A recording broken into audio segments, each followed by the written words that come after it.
National party کے صدر doctor عبد المالک بلوچ نے آئندہ قومی مردم شماری کی مخالفت کر دی ہے اور اسے غیر آئینی قرار دیتے ہوئے کہا کہ آئین 10 سال سے پہلے مردم شماری کی اجازت نہیں دیتا۔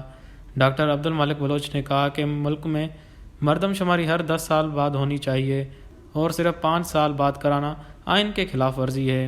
نیشنل پارٹی کے سیکریٹری جنرل میر جان محمد ولیدی نے ڈاکٹر عبد المالک بلوچ کے حوالے سے مرکزی کمیٹی کے ارکان کو بتایا کہ پاکستان ڈیموکریٹک موومنٹ کی قیادت نے ریکوڈک منصوبے میں غیر ملکی سرمایہ کاری کے تحفظ کی ضمانت دینے والا بل منظور کرتے ہوئے جمہوریت اور 1973 کے آئین کو عملی طور پر نظر انداز کیا۔